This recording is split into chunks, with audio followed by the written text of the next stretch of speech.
Shalom, everyone. So, I want to talk about a very serious topic: anxiety and depression. And I'm not talking about the kind of anxiety or depression that was brought on by grief due to a loss of a loved one, loss of your job, or that kind of depression. That is something that is very serious, very deep rooted, and that is something that you need divine help from the Most High to be healed from. No, I'm talking about some of the things that we do to ourselves to allow a spirit of depression to come upon us. And these are all things that some of the choices that we've made, and these are all things that are preventable so that we can stop the cycle of self-destruction that we have all been in from time to time. So I'll get right to it. Number one, I'll state the obvious. We get into depression because of a bad diet or poor sleeping habits, or these physical things we do to ourselves. We allow them to happen, and they bring on depression. It's unavoidable. It's just the way that we're wired. So now that I've got that out of the way, I want to talk about the 4 spiritual things that we are doing to ourselves, and some of the ways we allow depression to come upon us. First one, number 1, is I call it bad thoughts. And that is how we overthink, and we just let our mind run wild, and we think of things and overthink of things that just never happen. And Proverbs chapter 12, verse 25 says, anxiety in a person's heart weighs it down, but a good word makes it glad.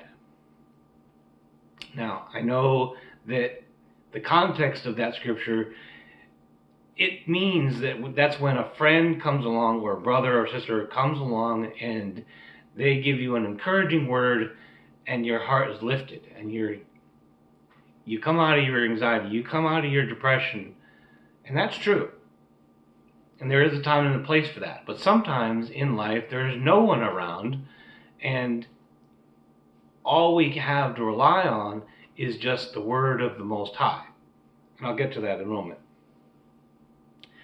But first of all, first and foremost, what we must do is found in the book of Psalms, chapter 46, verse 10, which says, be still and know that I am God. I will be exalted in the heavens. I will be exalted in the earth. Sometimes we just need to sit, take a deep breath, and just let Yah, or God, let Yah be Yah. Just sit and realize that He is in control. He is above everything. He is in control of everything. And there's some things that we can just do nothing about. And so there's no point in overthinking. So, the next thing that we must do, still in number 1, and talking about anxiety,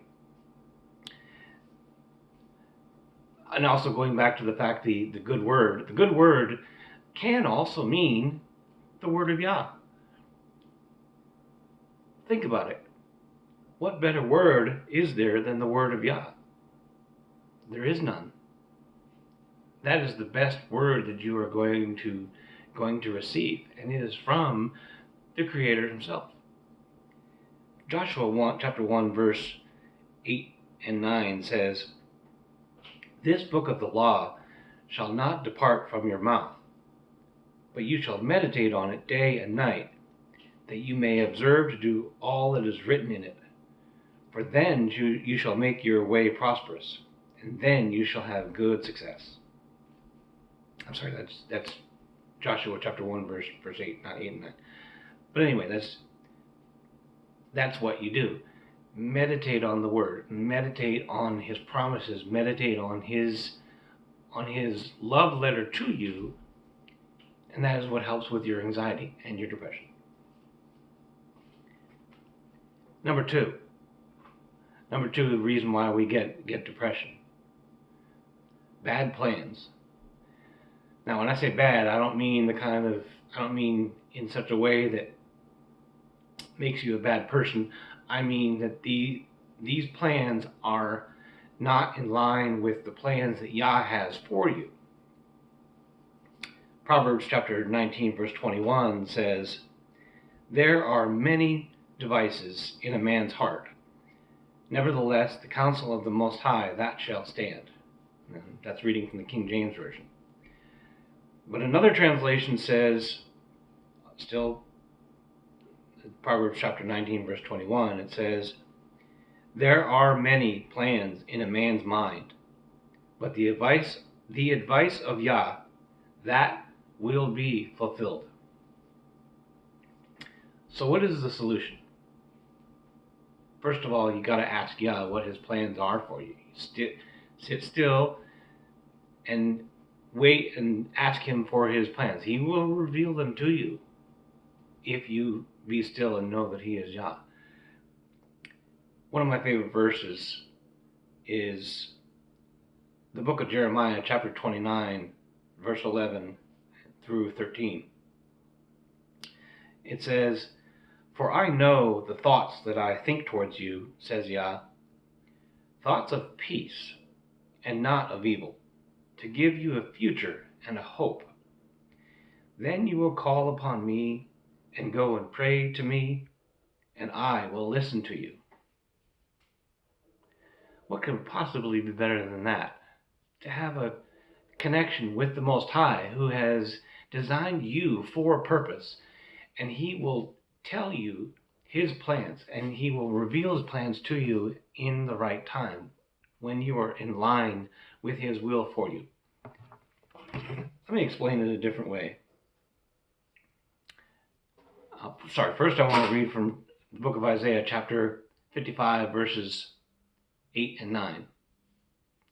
He says, "For my thoughts are not your thoughts, and your ways are not my ways, says Yah. For as the heavens are higher than the earth, so are my ways higher than your ways, and my thoughts are higher than your thoughts." Think about it like this. Let's say that you had a chance to eat the most expensive steak in the world. I looked it up on Google. It's about $3,000. So let's say that right here is the plans of Yah for you. So let's say somewhere about right here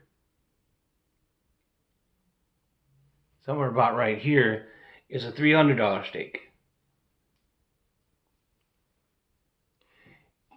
Even if that looks good and you say, that's the best steak I've ever had, it's still not what Yah has planned for you. Yah has something so much better planned for you. And I'm not talking about actual money amounts. I'm talking about a level of real life satisfaction for you, where you feel fulfilled all the time, where you feel joyous all the time. And even when moments of depression come on, they don't really affect you, because you're in line with the plans of Yah for you. That is what He wants for you, and that is one of the reasons why when we do without Yah, when we do our own plans, that is when we fall into depression.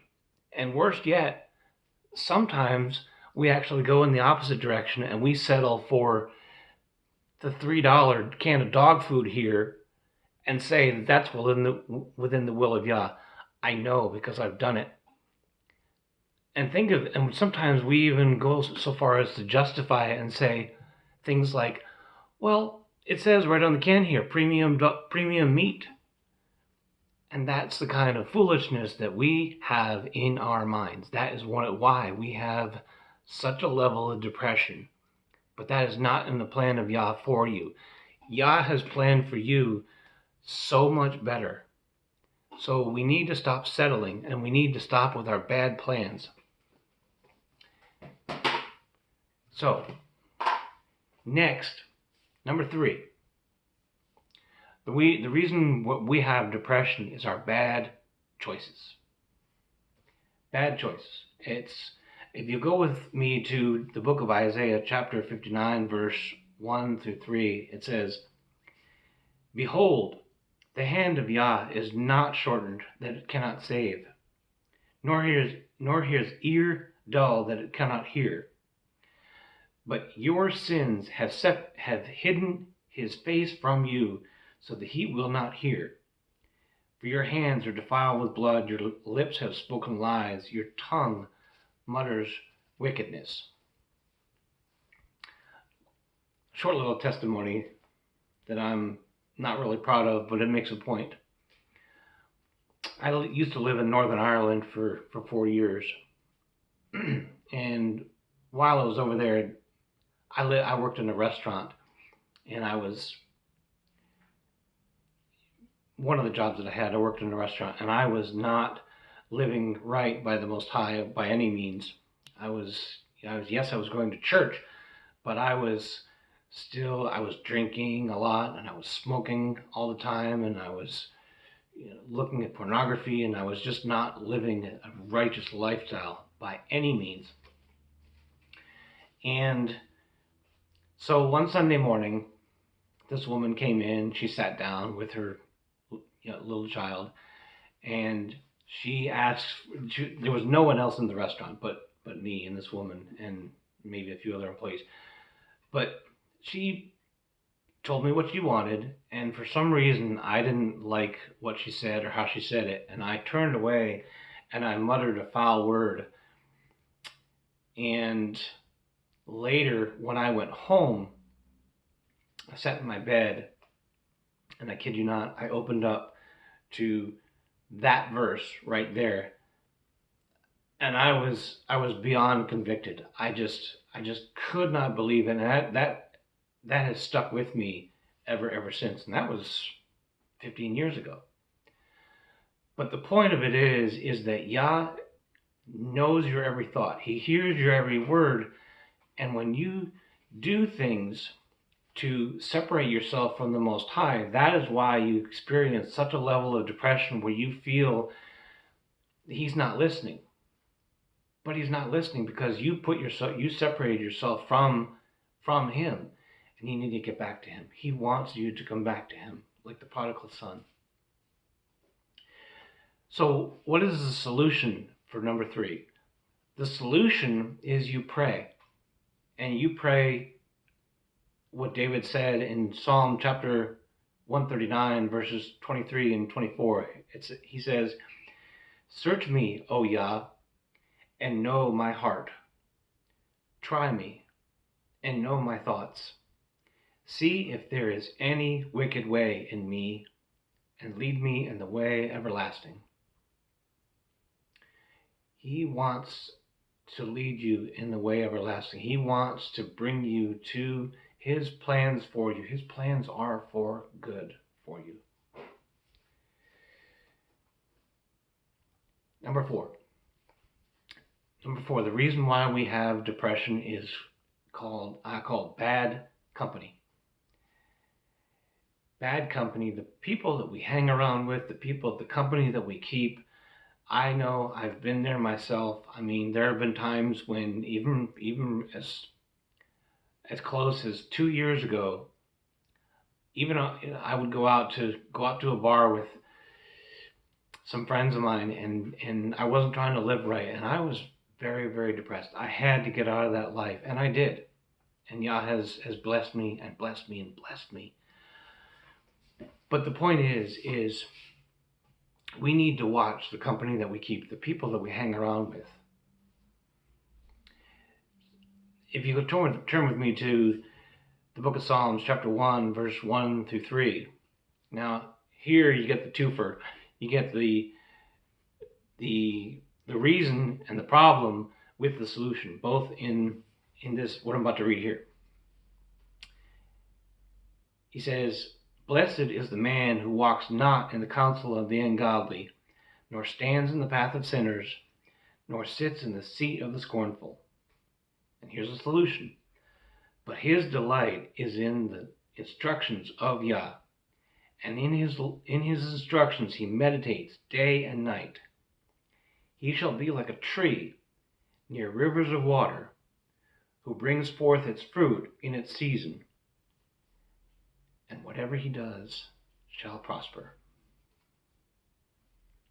That is his promise to you.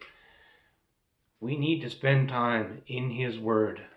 We need to spend time reading his promises, reading his love for you. So I want to say one thing in closing. All of these here, all of these reasons here, sometimes the thoughts in our mind and the plans in our mind and the choices in our daily walk and the company that we keep hold us back from all the blessings that the Most High has for us. So, what do we do? Well, we need to pray. We need to get on our knees and seek the face of our Creator, seek the face of the Most High, and say things and pray things like David said in Psalm 51, verse 10, "Create in me a clean heart, O Yah, and renew a right, steadfast spirit within me." We can't do anything when our heart is so full of filth, so full of wickedness. We need to ask him to clean our heart and remove from our hearts any wicked way that is in us, so that he can lead us to a better place that he has for us. And also in Psalm 51, David says, "Restore to me the joy of your salvation." So the fact is that when we first understand that salvation, there's a joy that comes with it. There's a inexplicable joy that we just want to tell everybody, and we're like a little child, and we want to tell everybody, and so that they know too what salvation is like, the salvation of the Most High. Here's another way to explain salvation. I'll explain it two different ways using two different scriptures, but I want to make a point. First of all, the book of Proverbs, chapter 27, verse 7 says, the full soul loathes a honeycomb, but to the hungry soul every bitter thing is sweet." Sometimes in our lives we become so full with the things of this world, with our job, our relationships, TV, food, or whatever, things of the material things in this world. We become so full of them, we have no time for Yah. We have no time to read his word. And that is why we loathe the honeycomb the honeycomb that is the word. We need it. We are empty. Deep down, we are so empty. You need to ask for a spiritual hunger. You need to ask Yah and ask him to say, "Please fill me, create in me a clean heart. Empty me of everything that is displeasing to you, and give me that hunger for you and you alone." Now, also I want to explain salvation in a different way, using Proverbs chapter 20, verse 14, which says, it's no good, says the buyer. But when he is gone his way, then he boasts. A little bit of a testimony. Recently I bought a weighted blanket after months and months and months of seeing advertisements of weighted blankets online. I didn't care for one. I said, really, what's the point? I mean, for $100 or more, why would I buy something like that? How good could it really be? And then finally, one night, after many nights of not sleeping well or just bad nights of sleep, I finally ended up buying one. I went to Target, found one for $69, and it's actually the wrong size. It's only 15 pounds, and I actually, for my weight, I need one that's about 20 pounds. So I bought another one on Amazon, and I'm waiting for the 20-pound one to come. But in the meantime, I am using the 15-pound one, the 15-pound weighted blanket, and I absolutely love it. Absolutely love it. I tell everybody, you need to buy a weighted blanket because it will help you sleep, and it will, help you fall asleep faster, help you stay asleep, and all these things. But the point of all this is that is what salvation is like. At first, you don't really care for it. You don't see the point of it. You don't, oh man, I gotta read the Word every day. I gotta pray every day. I gotta do all these things every day. It's just not worth it to me. But then you get to the point where you say, I've had enough. I have had enough of this depression and this anxiety, and you give in. And when you give in and you feel that the salvation of the Most High, then you want to tell everybody, and you want everyone to know that they can be saved too. And that is what salvation is like. So, if you've made it this far watching this video, and you have felt this spirit of depression, and you want to know, here are some of the promises that the Most High has for you going forward. From the book of Isaiah, chapter 25, verse 8, he says, he will wipe away all tears. Isaiah chapter 51, verse 11, sorrow and sighing shall flee away. That's a partial verse, but the point is sorrow and sighing shall flee away. He's going to take away that depression. It won't be a thing anymore. Isaiah chapter 66, verse 13, he says, I will comfort you as a mother comforts her child. And one of my favorites, and then I'll close.